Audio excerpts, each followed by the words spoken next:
Boa noite. O tema da noite de hoje é Fora da caridade não há salvação.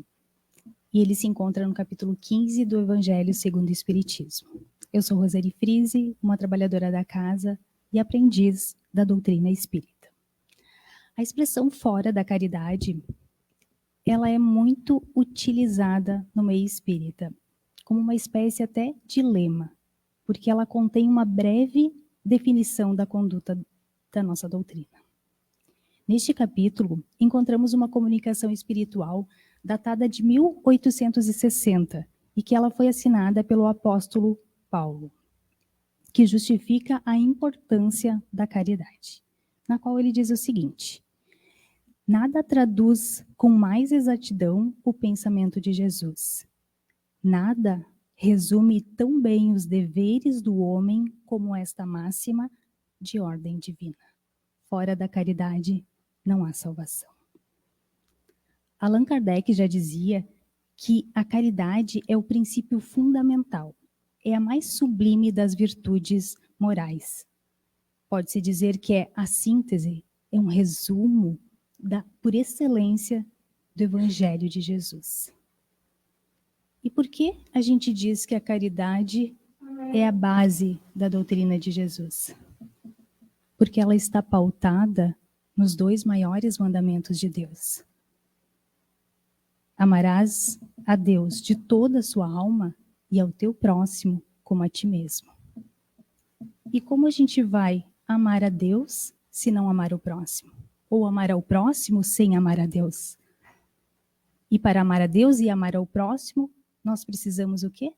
Praticar e desenvolver a caridade. Mas o que é essa caridade? Novamente, vou me reportar ao apóstolo Paulo, que na primeira carta aos Coríntios, no capítulo 13, dos versículos 7 a 13 também, nos esclarece e diz o seguinte: a caridade é paciente, é branda e generosa. A caridade não é invejosa, não é temerária, não é precipitada, não se enche de orgulho. Não é desdenhosa, nem cuida de seus interesses. Não se agasta, nem se azeda com coisa alguma. Não suspeita o mal. Não se rejubila com a injustiça, mas se rejubila com a verdade. Tudo suporta, tudo crê, tudo espera, tudo sofre. Agora, essas três virtudes, a fé, a esperança e a caridade, permanecem. Mas dentre elas, a mais excelente é a caridade. Que lindo isso, né?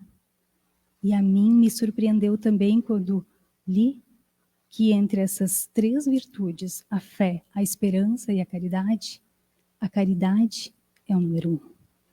Eu sempre pensei que fosse a fé, mas é a caridade. E já veremos por quê. Lembrando também, ele nos lembra, o apóstolo Paulo, que não falamos aqui somente da caridade material. Essa é a mais fácil, talvez, de fazer. A outra demonstra e depende do conjunto de qualidades que temos no nosso coração: bondade, benevolência e amor para com o próximo. A caridade, ela está ao alcance de todo mundo, do rico, do pobre, do inteligente, do ignorante, enfim, todos têm acesso a ela, independente de crença, se católico, espírita, evangélico ou budista. Basta praticar o bem, basta a prática do bem ao próximo. Um lindo exemplo de caridade, recentemente vivenciamos aqui no nosso vale, que foi fortemente atingido pelas enchentes. Foi devastado, para falar bem a verdade, mas recebemos então pessoas de todos os cantos do nosso estado, de muitos lugares, inclusive de outros estados aqui do nosso Brasil, que juntos, unidos, num sentimento de compaixão, fraternidade e amor, em prol do próximo, se uniram e colocaram em prática a caridade. Doaram alimentos, roupas, móveis, dedicaram parte do seu tempo tão precioso nos dias de hoje, para auxiliar em quê? Na limpeza, na produção de alimentos, na assistência e acolhimento daqueles que muito precisavam. Apesar da tristeza que assolou esses lugares, a união em prol da realização da caridade, do bem ao próximo, demonstrou as virtudes e qualidades existentes no coração de todos nós. A bondade, a benevolência, o amor, a verdadeira caridade em ação. Sabemos que a caridade é oposta ao egoísmo. O indivíduo caridoso se importa com o outro, tem compaixão para com o próximo. Já o egoísta opta por satisfazer apenas a sua vontade, o seu desejo, apenas pensa em si, não tem compaixão pelo outro. Um exemplo disso é aquele que compra várias roupas, sapatos, sem usar todos eles e sem ao menos doar. Ou aquele que tem um pomar cheio de frutas e que, mesmo não comendo todas elas, ou não divide com os demais. Prefere ver apodrecendo lá no seu jardim do que compartilhar com os vizinhos ou com quem realmente precisa. Outro exemplo de egoísmo é o egoísmo familiar, que ajudam somente aqueles que são da sua família, esquecendo que somos todos irmãos, porque somos filhos de um mesmo Deus. E aquele que age de maneira egoísta enfraquece a sensibilidade do seu coração, porque não possui compaixão. O egoísta, na maioria das vezes, não crê em Deus e nem numa vida futura. Ele só pensa e vive o presente, achando que logo mais a vida dele acaba e tudo acabou. E como podemos fazer para diminuir o egoísmo do nosso coração? Praticando os ensinamentos do Cristo. E de que maneira podemos fazer isso? Esclarecendo as coisas espirituais, nos ligando menos à matéria. Quando nós, humanidade, nos submetermos à lei do amor e da caridade, o egoísmo deixará de existir. Já sabemos que o egoísmo é a fonte de todos os vícios, e a caridade é a fonte de todas as virtudes. Outro ponto que eu quero refletir um pouquinho com vocês é sobre a salvação. O que vocês entendem sobre salvação? Confesso que a primeira vez que eu ouvi essa máxima, fora da caridade não há salvação, fiquei intrigada. Porque o Espiritismo não é preso a dogmas. É filosofia, ciência, religião, mas sempre afirmamos que é uma fé raciocinada. E por que então essa palavra salvação nesta máxima? Sabemos que em outras concepções religiosas existe uma variação muito grande para explicar a salvação. Porém, essencialmente, eles acreditam em uma única existência e que após, então, a sua jornada terrena, a alma será submetida ao quê? A um julgamento final. Que daí, neste julgamento, a sua sorte será decidida.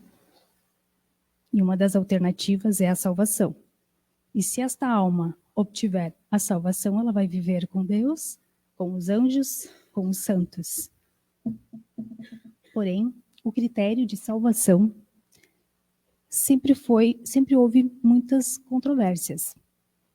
Quem define quem será salvo ou não? Porém, para o clero católico, não há dúvida de que a salvação passa pelos seus altares, especialmente da máxima, fora da igreja não há salvação. Já para a doutrina espírita, as ideias de salvação, juízo final, inferno, Satanás, empregadas na Bíblia, são figuras de linguagem, formas de expressão que destoam da linguagem comum.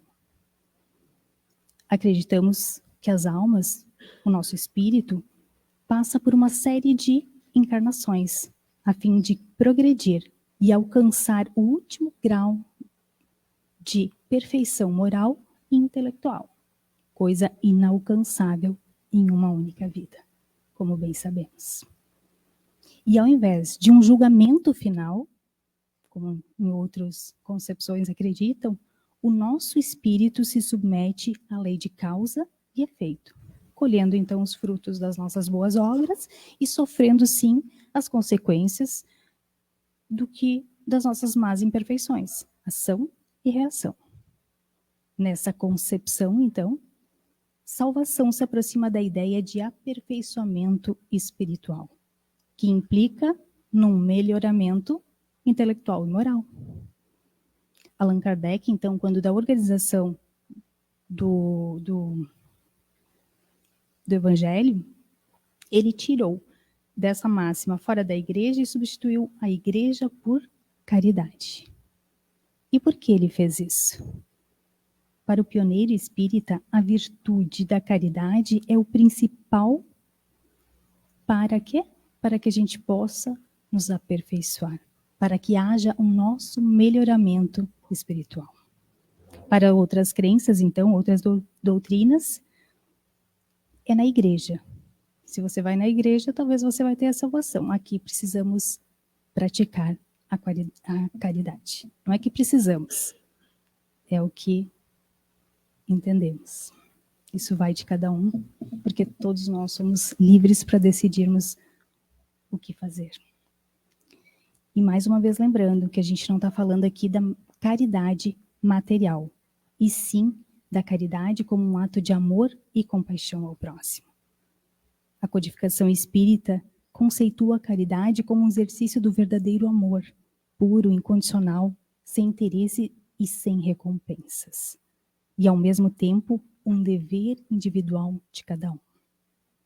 Assim, enquanto o amor é um sentimento, a caridade é uma ação de amor. Então, na máxima, fora da caridade não há salvação. Salvação significa aperfeiçoamento espiritual, que podemos atingir com a prática da caridade, fazendo o bem ao próximo. Finalizando, eu vou deixar para vocês uma reflexão que está na questão 886 do Livro dos Espíritos. Allan Kardec perguntou: qual o verdadeiro sentido da palavra caridade? Como entendia Jesus? Benevolência para com todos, compaixão para as imperfeições dos outros e perdão das ofensas. Então, seguindo o entendimento de Jesus para a palavra caridade, que sejamos bondosos com todos, que possamos confortar, auxiliar e respeitar os outros e que consigamos perdoar sempre o nosso próximo. Assim, estaremos colocando em ação a caridade e, por consequência, aperfeiçoando o nosso espírito. Que assim seja.